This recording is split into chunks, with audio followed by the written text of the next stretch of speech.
దేవుని ఘనమైన నామమునకు స్తోత్రములు. ఈ వాగ్దానమును వింటున్న మీకందరికీ మన ప్రభువును ప్రియ రక్షకుడైన యేసుక్రీస్తు నామములో శుభములు, మా హృదయపూర్వకమైన వందనములు.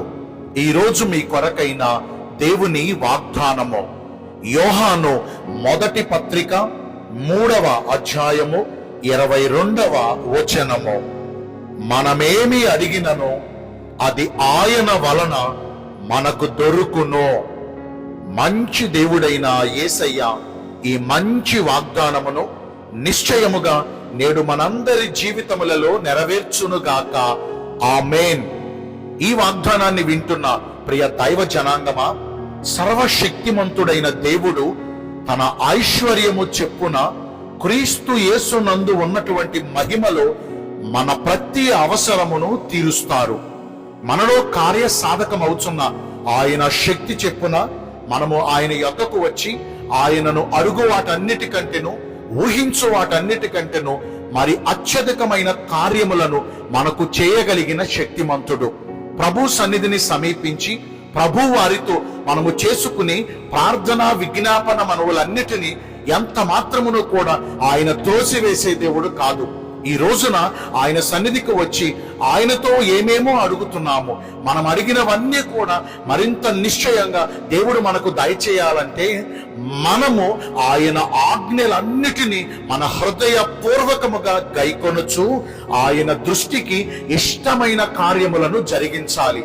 అంటే ఎందరైతే దేవుని ఆజ్ఞలన్నిటినీ తూచా తప్పకుండా ఆయన చిత్తమును నెరవేరుస్తారో, ఎట్ ద సేమ్ టైం దేవదేవుని దృష్టికి ఇష్టమైన ప్రవర్తన కలిగి సమస్తమును ఆయనకు అనుకూలముగా ప్రవర్తిస్తారో, అట్టి వారి ప్రవర్తనను దేవుడు ఇష్టపడతారు.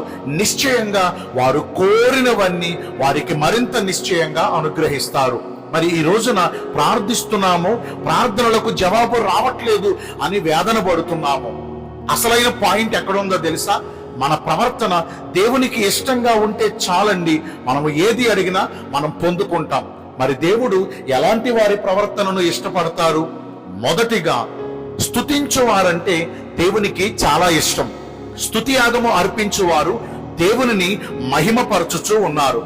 దేవుని రక్షణ కార్యమును పొందుకున్నట్లుగా వారు తమ కొరకు ఒక మార్గమును ఏర్పాటు చేసుకొనుచున్నారు. చూడండి, ఈరోజు మనలో చాలా మందికి ప్రార్థనలు చేసుకుంటామంటే ప్రార్థనల ద్వారా మన అవసరతలను, మన కోరికలను, మనకున్న అక్కరలను అడగటం అంటే మనకు బాగా ఇష్టం. మరి అడుగుతున్నాము, సరే, అడిగినవి పొందుకోవాలంటే దానికి ఉన్న ఏకైక మార్గం స్తుతించడమే కదా. కీర్తనల ద్వారా, స్తుతి నైవేద్యము ద్వారా, స్తోత్రార్పణ ద్వారా ప్రభువుని మనం ఘనపరచాలండి. ఎందుకంటారా? అసలు మనము ఈ రోజున ఈ స్థితిలో ఉన్నామంటే, మనము సజీవులుగా ఉన్నామంటే ఆయన కృపే కారణం కదా. మరి ఆయన చేసిన మేలులను జ్ఞాపకం చేసుకుంటూ కృతజ్ఞతాస్తుతులతో ఆయనను కీర్తిస్తున్నామా? ఆయనను ఘనపరుస్తున్నామా? ఆయనను స్తుతించగలుగుతున్నామా? స్తుతి అర్పించుట దేవునికి చాలా ఇష్టం. అది ఎద్దుల కంటేను, కొమ్ములను డెక్కలను గల కోడెల కంటేను యెహోవాకు చాలా ఇష్టమని లేఖనాలు సెలవిస్తూ ఉన్నాయి. మరి ఈ రోజు నుంచి అయినా ప్రార్థించుట కంటే ముఖ్యంగా దేవుణ్ణి ఘనపరచుచు దేవుణ్ణి స్తుతించగలిగితే ఇశ్రాయేలు చేయు స్తుతుల మీద ఆయన ఆసీనులై ఉంటారు. ఆయన ఎక్కడ మనతో ఉంటే అక్కడ ఆశీర్వాదాలు ఏ మాత్రం కొద ఉండవు. మరి నేటి నుంచి ప్రభువుని స్తుతించి ఘనపరుద్దామా?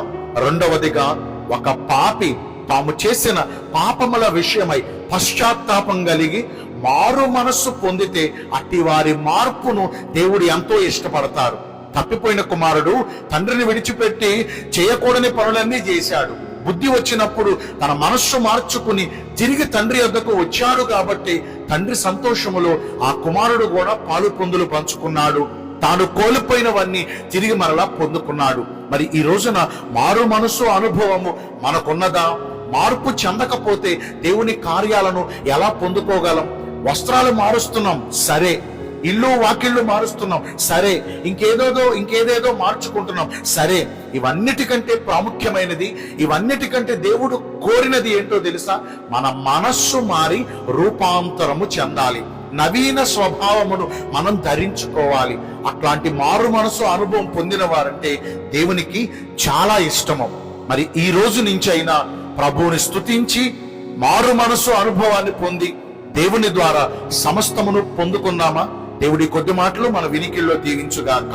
ఆమేన్. మీ అందరి కొరకు చిన్న ప్రార్థన చేస్తానండి.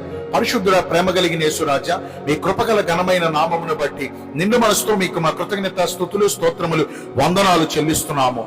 మేము ఏమి అడిగినా అది మీ ద్వారా పొందాలంటే మిమ్మల్ని స్తుతించాలని, మారు మనసు అనుభవంలోనికి రావాలని ఈరోజు వాగ్దానము ద్వారా సెలవిచ్చారు. మీ చిత్త ప్రకారం జీవించి ఈ వాగ్దాన ఫలమును పొందుకునే కృపను నేడు మాకందరికీ దయచేయండి. ఈ రోజున ఎందరైతే పుట్టిన రోజులను, వివాహ దినములను, ఇతరమైన శుభకార్యములను జరిగించుకుంటున్నారో వారందరికీ మెండైన దీవెనలు కుమ్మరించమని, మీ రాకడ కొరకు మమ్మల్ని సిద్ధపరచమని యేసుక్రీస్తు ప్రశస్త నామమున ప్రార్థించి వేడుకొనుచున్నాను మా ప్రియ పరలోకపు తండ్రి. ఆమేన్. May God bless you all. Thank you.